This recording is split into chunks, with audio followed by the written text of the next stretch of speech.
I want to welcome everyone to CPMC's webinar this afternoon. My name is Joshua Stansel. I am CPMC's Creative Content Manager, and our webinar for today it's a fantastic one, very timely. The new mission field, faith, technology, and tablets in prison. We have a couple of great guests today from Edovo, provider of one of the best and most popular apps on tablets. They're increasingly being used in prisons around the country. But before we introduce them, we will start as we always do with a brief moment of prayer.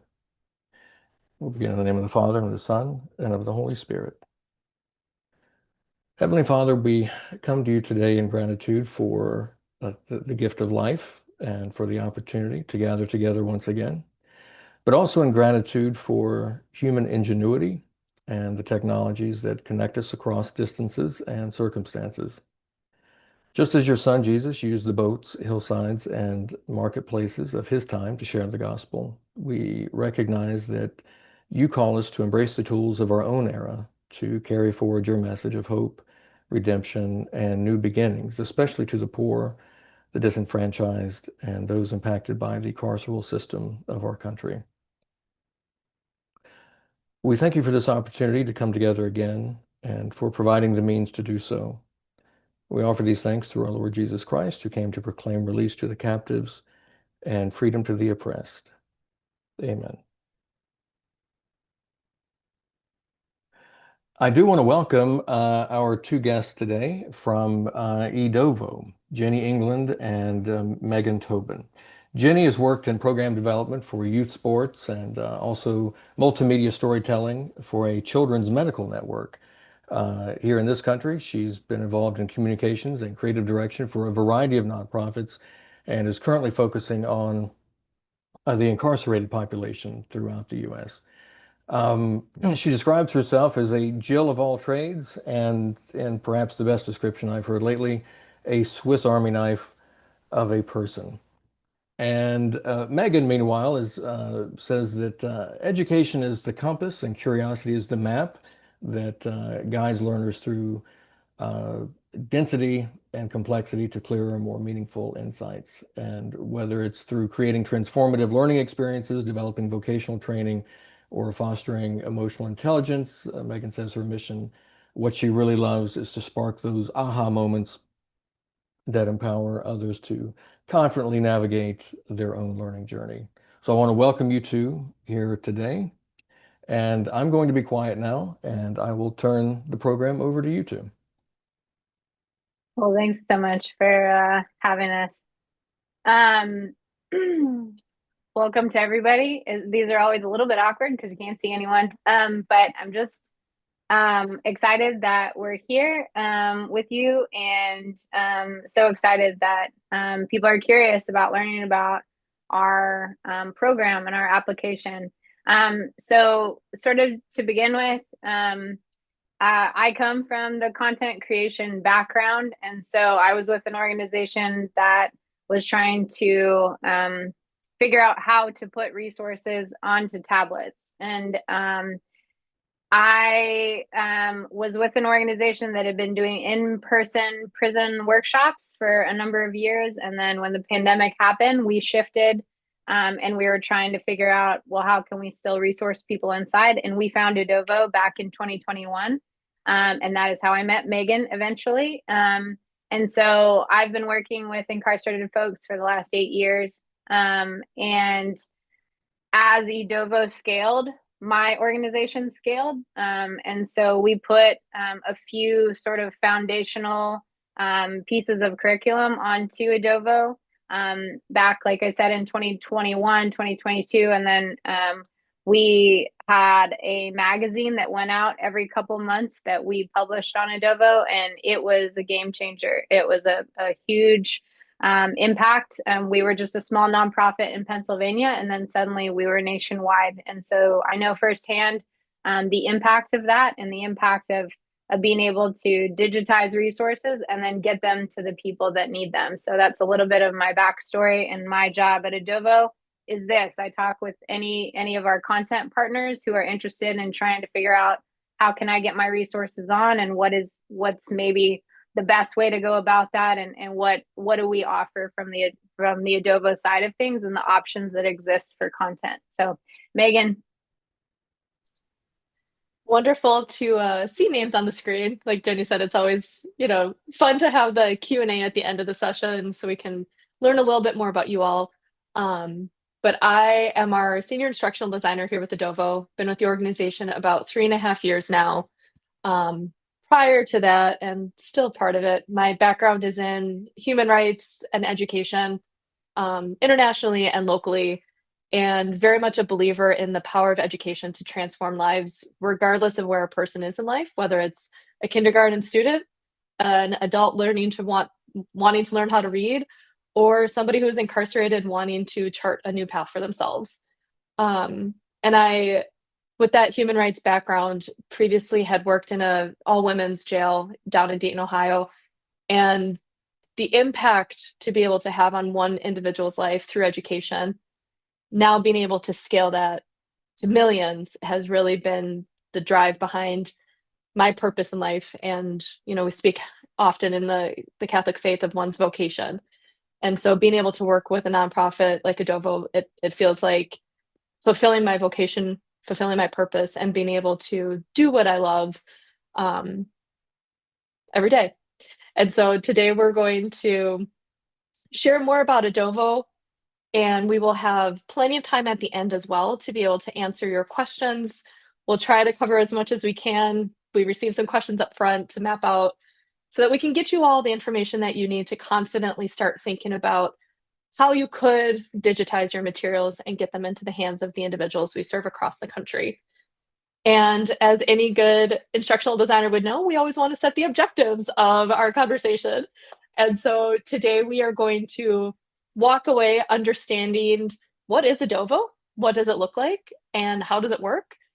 We'll take a look at, no, I'm not using the correct objectives for those of you who are checking my instructional design process. But we'll also be taking a look at what Edovo Learn versus Edovo Editor is. A little teaser there, 2 different platforms, both achieving the same goal.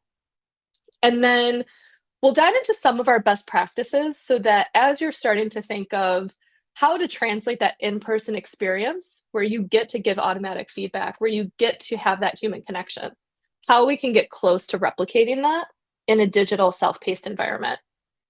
And then explore a little bit of the data analytics and how that can be leveraged to help you achieve your organization's goals and enhance the content that you continue bringing onto the platform. And then we'll close with a Q&A where you all are welcome to ask questions. We can go deeper into anything that we'll cover here in the overview. And yeah, we'll just have an open session there. And then Jenny, let you take it back. Take it away. Using my Swiss Army knife skills, Joshua. So Edovo, what is Edovo? Edovo is a made-up word. It means education over obstacles. That's where it came from. And we've been in existence for just over a decade. We started out with the goal of kind of coming into the tablet world in prisons and trying to deliver a tablet experience as a whole. So for those who don't know, tablets were a very scary thing in prisons for a long time. People did not want tablets in prisons. They did not like the idea of anything kind of digital.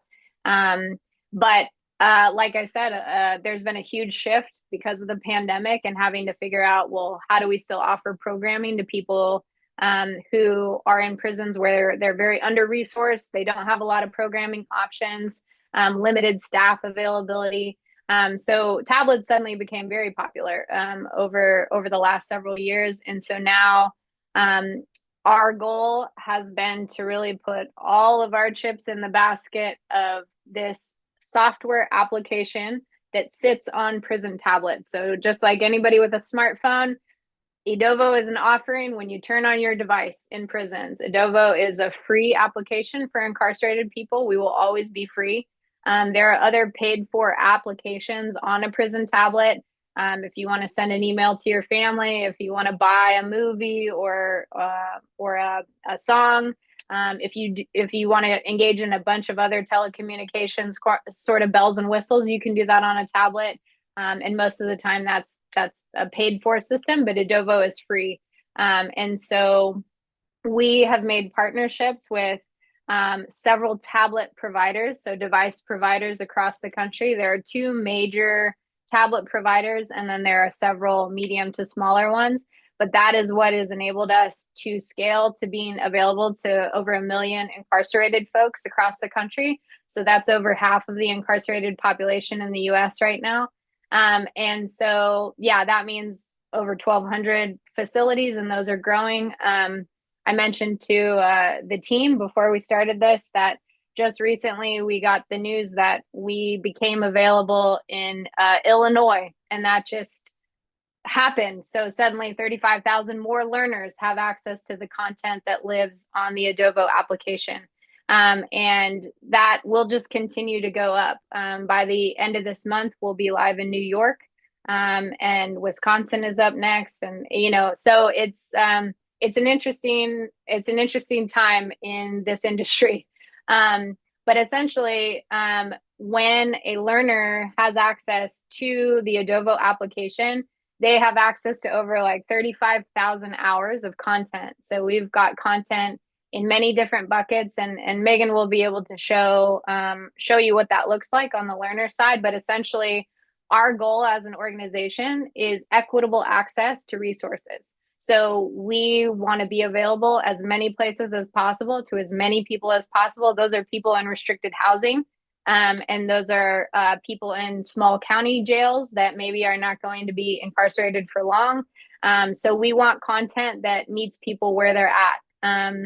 We have content that basically is offered in, I think I was going to talk about this then, in two different ways. And one is what we call active content, and one is what we call passive content. So by active content, what that means to us is that if I'm a learner on the tablet, I have the opportunity to demonstrate knowledge, or I can respond to a question and I can interact with the material that way.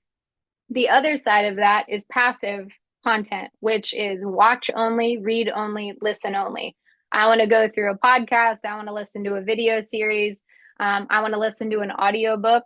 Those are also all offerings on in our content library.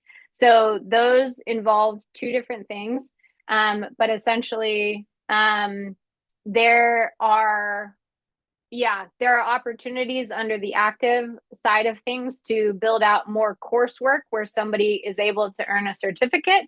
And then there are other opportunities where you just want somebody to kind of go through a reflective experience where they watch a video or they're looking at sort of a study, and then they're able to answer a question of what's something that stood out to you? How are you going to apply this principle in your life? What is one of these concepts that you find most challenging to you personally? We have kind of a whole suite of options for building out that active content. And then again, for a more simplified learning experience, we have the passive content options. Edovo costs money for people to put content onto Edovo. And so that is how we run as a nonprofit. We don't charge the people that benefit from our service. We get grant money, we get foundations, we get private donations, but part of our funding comes from the folks who want to put content onto the platform because it costs us money and a lot of people power to maintain 35,000 hours worth of content. So anyway, the publishing fee and hosting and maintenance fee structure of our pricing is per item. And so we consider an item, we just run that last screen about active content and passive content. So passive content, if you had, an audio file, a PDF, and then you had a video, those are 3 items. You could give that to us all singularly, and those would count as 3 items. and that's what you would be charged for. So then if you took those 3 items though, and they all had something to do with one another, and say, oh, they actually like all talk about how you can, leverage your faith to manage your emotions better, or something like that, and you wanted to build an active piece of content around that, if you build that into our editor, which Megan will go over later, that's now 1 item. Because for us as a tech company, it's in a nice little container that is 1 item that it's easier for us to screen, and it plays very nicely with the system that we built specifically for corrections. So some people get very confused about the itemized system, but that is what it means. Per item is, if you give me 50 single videos, those are 50 items. But if you took those 50 items and suddenly 5 of them kind of go together, and there's some engagement questions you can put with them, and there's other resources, and you want to build those into their own special container, that's suddenly 5 items can become 1 item, 10 items can become 1 item. Again, we don't let people like find loopholes and be like, oh, Jenny, my active content's ready, and then we go look at it and it's just 80 videos housed into a container. That's part of our screening process. But that's how the pricing structure works. And that is what helps us make the content free for incarcerated people. You can go to the next. Oh, go ahead, Megan. Yeah. And a question we've heard a lot is, why is a course, which is exceptionally robust, includes multiple multimedia items, and takes a lot of upfront work to build out, how is that considered the same 1 item as a single video, which comparably takes less work upfront to create? And it comes back to what Jenny was talking about on the last slide between the active and passive content. As an educational application, our goal really is for deep learning. And so we know that there is a ton of value in the standalone passive content, which is why there's a place and space for it. But we also know that long-term learning happens over time with repetition and going deep into the materials and engaging with it. And so we want to be fair to our content partners and provide an affordable option that ultimately is benefiting the learners, that everybody on this call, that's why we're here, right? We're trying to create the best experience for the incarcerated learner.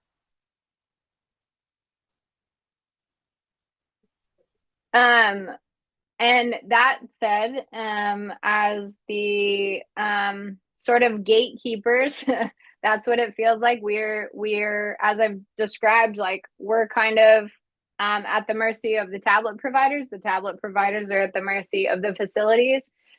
Facilities have the final call of they can request content to be removed kind of at any time. And tablet providers also, like, they have certain stipulations in place that has gone into their agreement with us. And so they really rely on us to screen content before it's allowed onto the platform. Part of our screening, like, we can kind of deep dive in. There's always, things that come out of the blue that we have to talk about as a team. But overall, people get it, right? We need to look at appropriateness and security. Anything that's, if you're going to try to start a revolt in prison, it will not get on the tablet. It will not get on Edovo. It will get pulled. Copyright permissions come up a lot. If somebody says, oh, I found this great video on YouTube, so I put it in my course. And we said, did you get permission from the YouTube creator to put that up? And so that's part of our screening process, is who has the permission for this intellectual property. And the contract and the agreement that we sign with every content provider is basically that trust of saying, everything that you give us to put on the platform, you're telling us you have the permission to put it on the platform. Because we have people use third-party videos all the time and different content. But again, we stress that if it comes down to it and somebody calls us and say they did not have permission, we will send them right to you and say they told us that they had permission. Categorization and value, we look kind of through the lens, honestly, of our facilities and facility staff that request certain content that they feel like will contribute to reducing criminogenic needs. Faith plays a big part in that. And obviously, it's sort of looking at the wellness of a human being and saying, almost to Megan's point, is it going to help this person kind of down this new path and discover these new skills and harness new tools that are going to help them rehabilitate, which is obviously like what corrections was supposed to be for, a time to grow, learn, change for the better. And so we look at content through that to say, is this really chipping away at that? Or is this just entertainment? Is this just a music video? We've had people try to put on great films and things like that. But again, we're an educational platform. So it's seen in the tablet world of like, you stick to education, we'll stick to entertainment. And so they already have the corner on that. And there are opportunities for folks to get that. But that's what we look at, is like, does it belong on Edovo as a whole? Is it an opportunity for learning?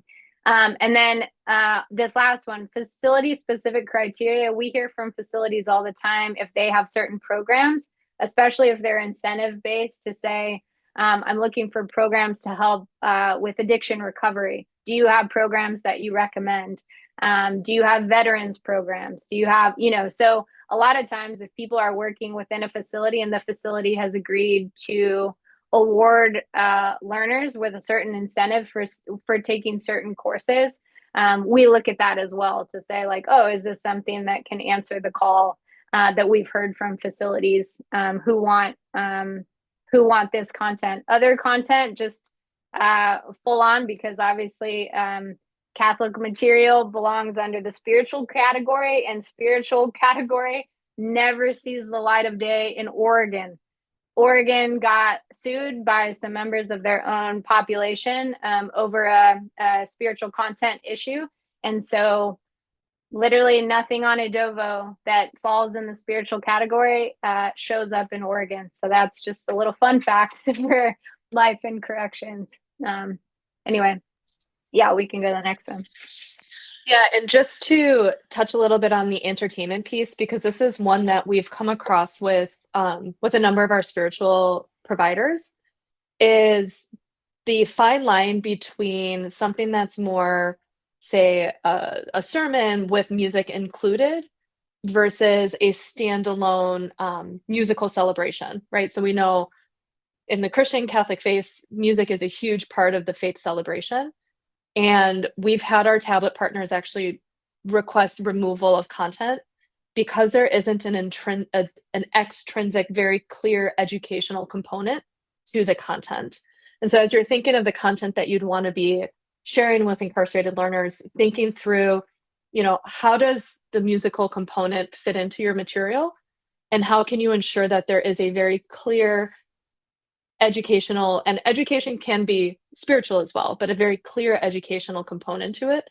And it's not, quote unquote, just music or just a video, because it will get taken down. And if not taken down, it would not pass our screening process. And for the copyright permissions, just want to touch a little bit on how content gets on our platform. And the reason why that is so important for copyright is because our platform, as Jenny mentioned, is based off of the internet, but it's closed off from the internet, meaning a learner can go on Edovo and stream content within Edovo, but there is no hyperlinking out, there are no social media pages, there is no external communication with the outside world. And we'll touch on how you can simulate some sorts of interaction in some ways.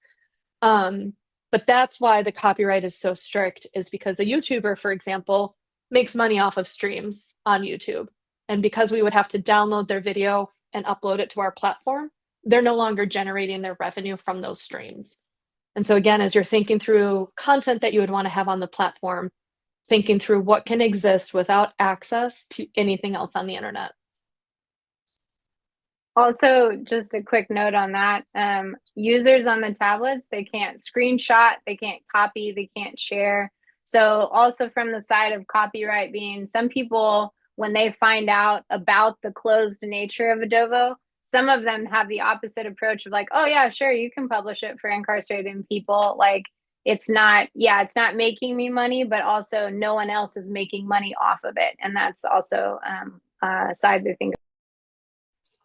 Absolutely. And honestly, we've had plenty of YouTube channels and third party where we just send them an email, explain what we want to use the content for. As long as there's written documentation expressing that you have their permission, then it's okay.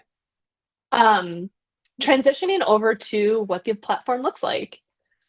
Within the realm of Edovo, we have a couple of different applications. One application is specifically for facility staff. That's called Insight. They have access to features that our content partners and our learners do not have. So as facility staff, they can see learner responses, they can see the content catalog, they can create learner groups. They have their own world. Our content partners have a separate world within what we call the Edovo editor. And then we have a spreadsheet. The spreadsheet is used for uploading the passive materials. We won't get into that in this call. We can definitely follow up with steps on how to do that. But the editor is really the place that we encourage our partners to live when they're wanting to create content, because this is where we can start getting things to be more interactive and more dynamic. And then we have Edovo Learn, which is the learner-facing platform. And we'll take a look at both of them. So if we're here inside Edovo Editor, this would be the platform that you all could use to create either coursework, which has the full curriculum design behind it. You can create interactive resources, which could be a video with some interactive questions. And then you would select which one you want and start building. We'll take a look at this demo course here. And then we'll also look at the same course on the learner-facing platform. So when I come into editing info, right, you can have your icon. You can personalize this for your organization. We strongly recommend using that as the space to hook learners, get them drawn in visually to resonate with your content and be intrigued by it. And then, like many other platforms, you'd be able to come in and see all of your lessons. You can add and edit lessons. Let me pull up the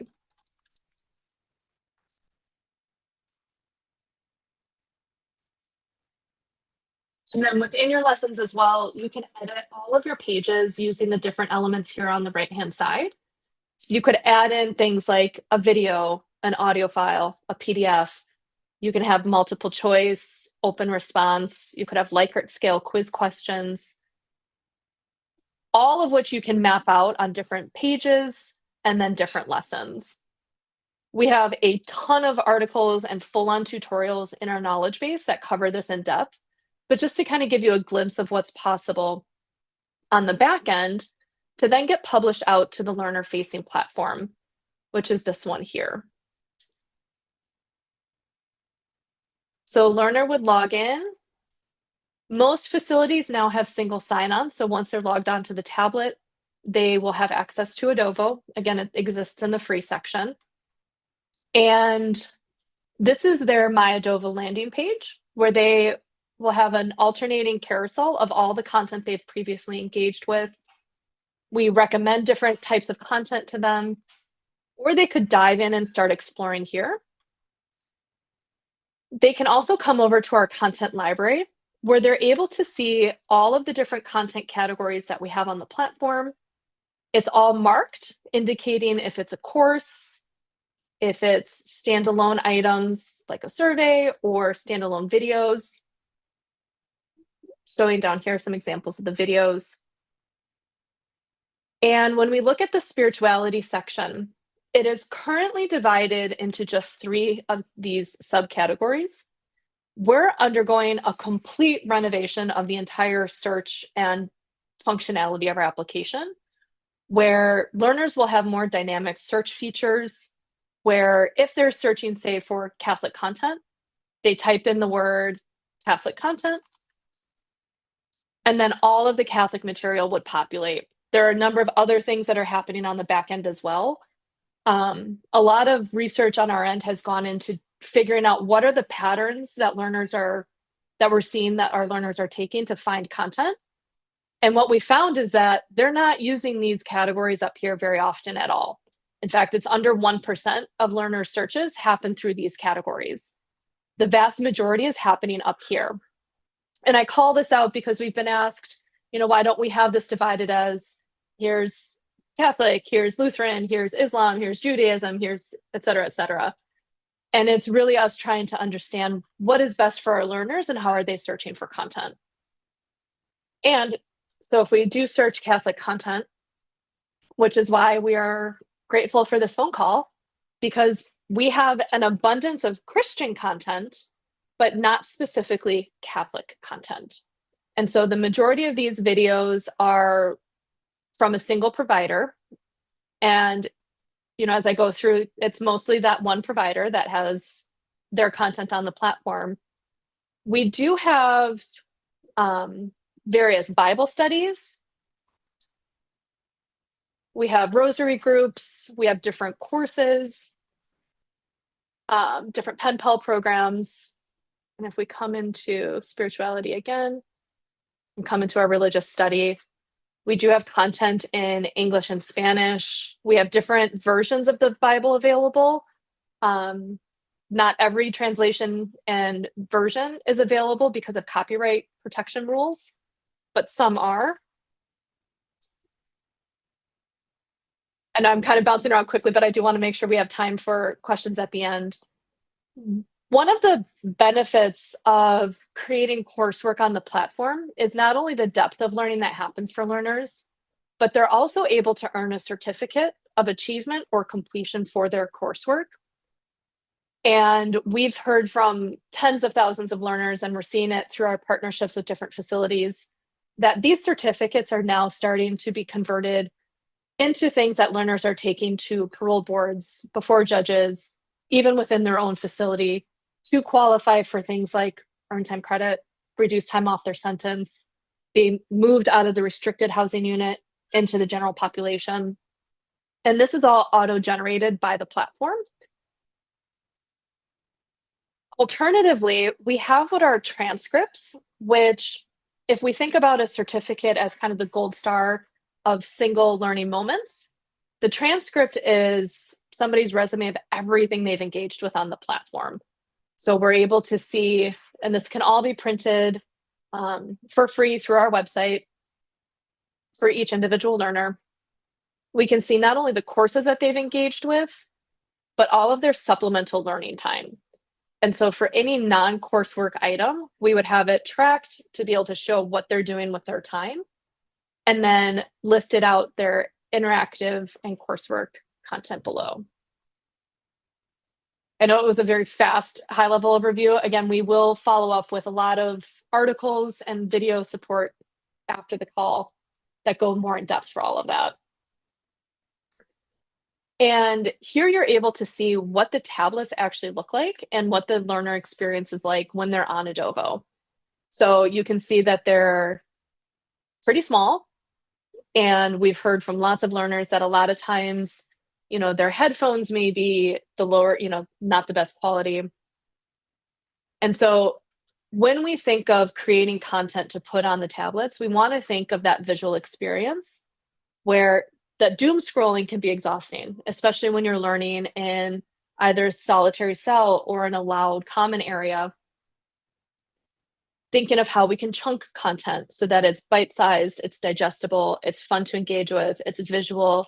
There are multimedia opportunities so that, we don't have massive blocks of text, but rather we're breaking up with images, videos, audios to help all learners be able to connect with our content.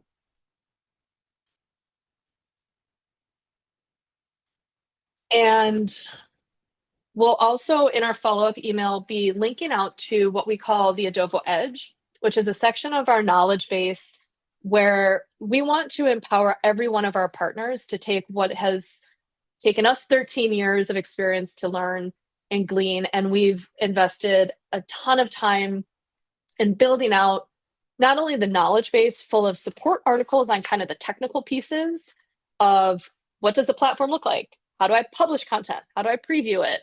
How do I read my data report? This is where we get into the fun, my nerdy fun side of the world of instructional design, of what works in a self-paced digital environment within the correctional facilities on a small tablet. And we have dozens of articles in here that cover everything from how long should a video be to how do I decide the length of my course to how do I create a good title, and anything and everything in between.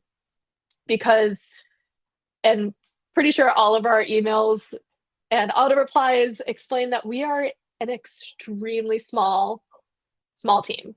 It is Jenny and I and a couple other folks on the content side. We say we're small but mighty. And with just a couple of us working to support hundreds of partners, we want to make sure that everybody is getting access to the answers, the resources, and the materials they need, while also allowing us time to respond to every question and email very intentionally and thoughtfully. We value our partners, and that means that we can't respond in the same day we get an email.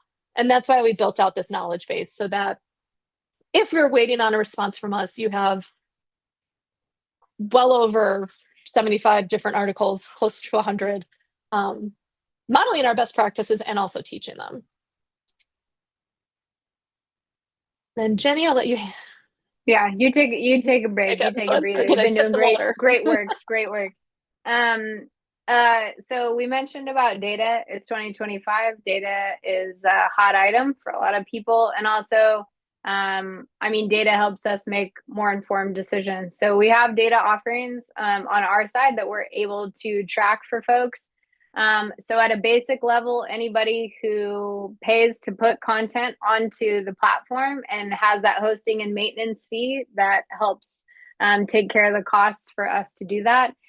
You have access to basic analytics that basically are your starts and completes.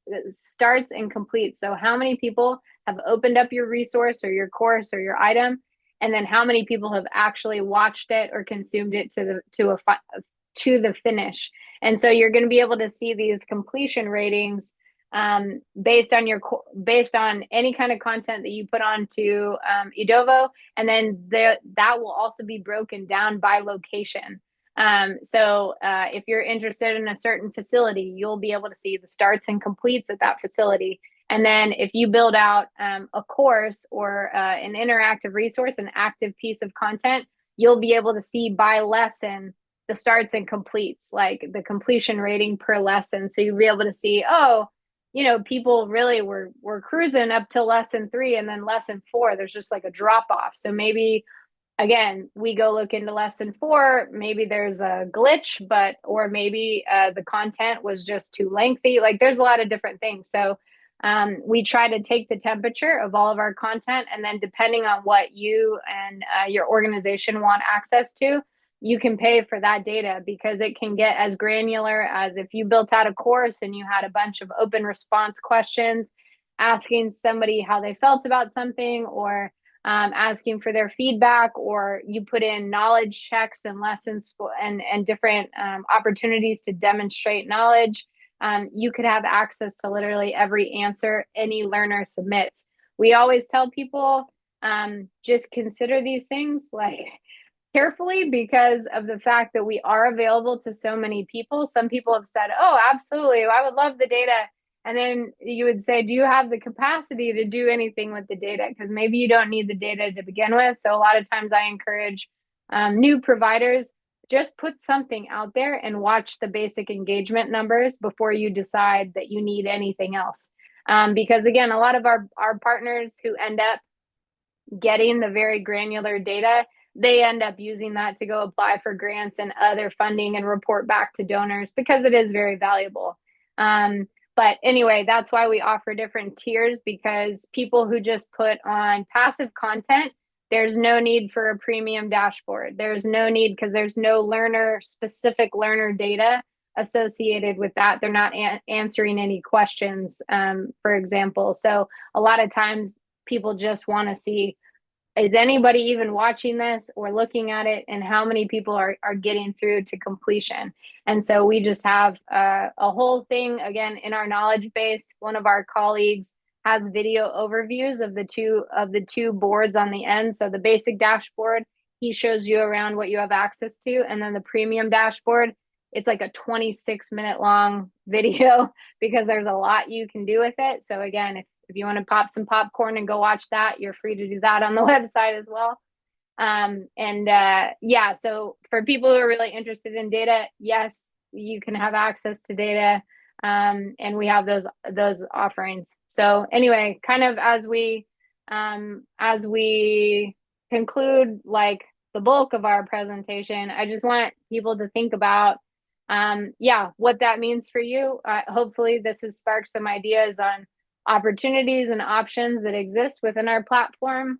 I will say that as someone who, like I said, came from the content partner perspective, when I walked into a facility and people had already been consuming some of my coursework and watching the videos that I created, and they knew members of our staff who we had never darkened the door of this particular prison, but you walked in and suddenly it's just like a humbling experience to know that we can resource people at a higher level because of what technology has enabled us to do.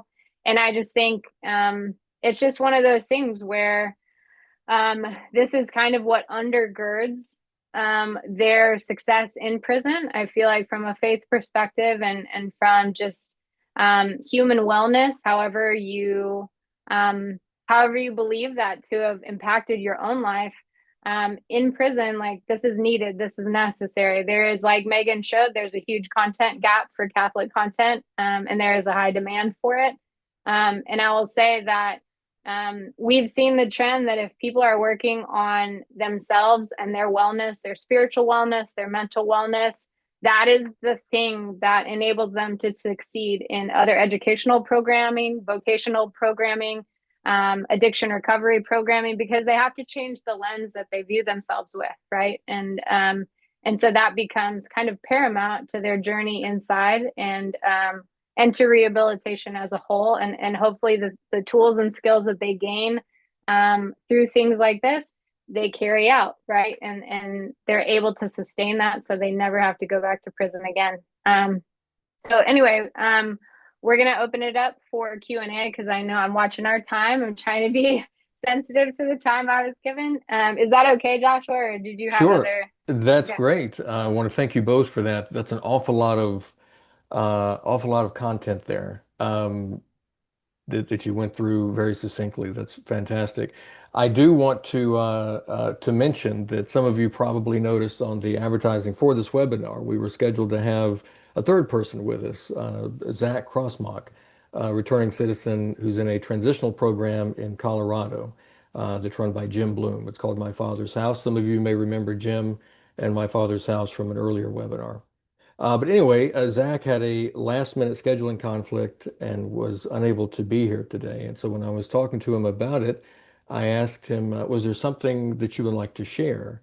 And so he did want me to stress that he actually uh, found the tablets greatly beneficial. He loved the Edovo app. His only complaint uh, was what we've talked about earlier, just the dearth of Catholic material on there that he really wanted the people attending today to be provoked into providing their content on these tablets. And I would just add, as sort of a personal aside, um, I was uh, I was inside for 18 years, quite a while ago.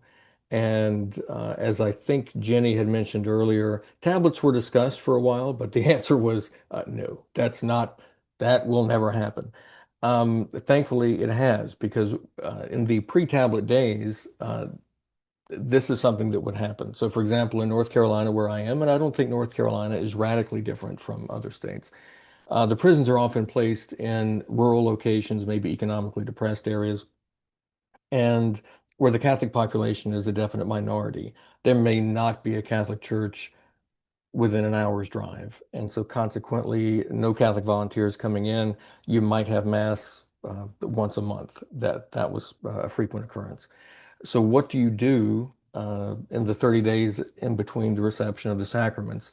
A couple of facilities have no chapel, properly speaking. It's a classroom or just a room with some chairs, kind of a utility room of some kind.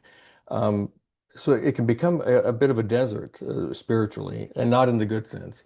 Um, but if you have a ministry of some kind, even a small one, This is a tremendous opportunity to have an incredible impact. Whereas before, if you wanted to send a book, you had a book to share with men and women inside, you would have to send a physical copy. There's great expense in that with the printing and the shipping and whatnot. Um, but now you simply upload it once and it suddenly becomes available to 1 million people nationwide. And Jenny and Megan, correct me if I'm wrong, did I, in an earlier conversation, did I hear that you say that Masterclass is on, yeah, Master classes on, yeah, LinkedIn yeah. Learning, Grow with Google. Yep. Right. So these are huge companies, and you can have a small prison ministry, and suddenly you have the same reach as a company as big as Masterclass.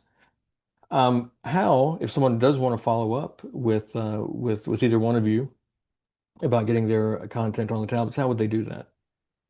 Basically, you email us. Yeah, you can email. I mean, because we've been on this webinar, you're very welcome any emails with questions to me, but you can also, you'll probably get a faster answer if you email content@edovo.org. Megan just put it in the chat.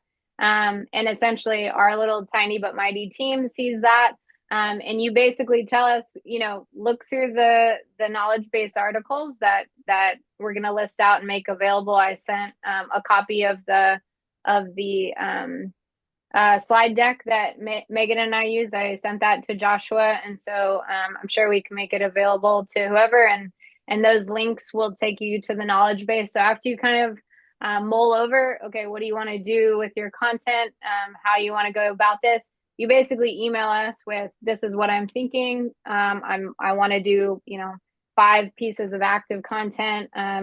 They'll fit into this category. They're going to discuss these subjects, just so that our team can have eyes on that. And then I just saw something about who owns the copyright.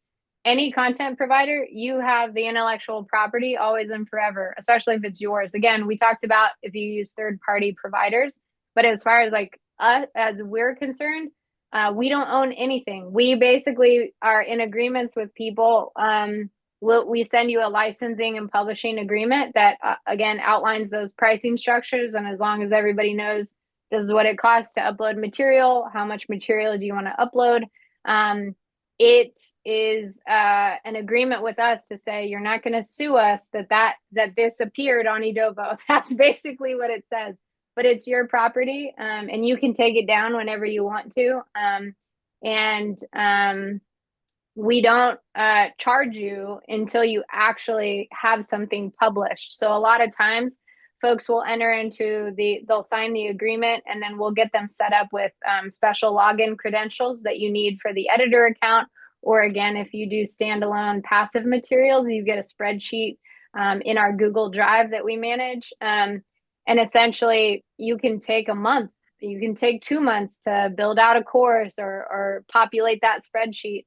And then as soon as you are ready to do anything with your content, you email content@edovo.org. Again, our team looks at it, screens it, goes through the uploading process. And then once it's successfully uploaded, that's when you'll get an invoice for the number of items that you put up. And again, say you put 5 items up, next month, and then 6 months later, you want to put another 5 items up. Okay. And then that's why it's the itemized charge. Because that will exist under the same like hosting and maintenance tier, and you can deep dive the pricing later. But it's kind of like ordering something from a restaurant. You want to go to McDonald's every day, you totally can. The Big Mac price will not change, or maybe it will. I don't know. It's 2025 inflation, guys. Are there other, Megan? You're reading too. The last question that came in. So for Catholic materials that are available on tablets in different states, I linked in the chat up above for the Edovo core platform. That is our content catalog that goes to the vast majority of facilities. And so you can search in there for all of our materials. And because we have so many partners in so many facilities, we don't have a list of facility-specific materials. Thinking through some examples of where that would be most helpful. And then promoting materials available in the different areas. Anything that you all, so I would definitely, we can also follow up in our follow-up email, our marketing and branding materials, where once you become a partner with Edovo and want to use your social media channels, your in-person services, your community connections, you are welcome to highlight, talk about the partnership, and use that as a way to promote that the materials are available. Because of our partnerships with the different tablet providers, explicitly marketing within Edovo is forbidden. And that is a policy set by the tablet providers and also out of best interest for our learners. Going to some of the other questions. I agree, raising awareness beyond the webinar is essential. And we are agnostic in that we welcome every faith, we welcome all different perspectives, and we welcome content partners onto the platform, naturally abiding by our screening and security protocols. But we're really at the mercy of our partners, spreading the word, working together, coming to us, and looking to add their materials to the platform. And so, you know, if you all turn around tomorrow and say, hey, we're ready to upload materials onto the platform, like, we love to hear that. And we want to support you in your missions and make that content available. I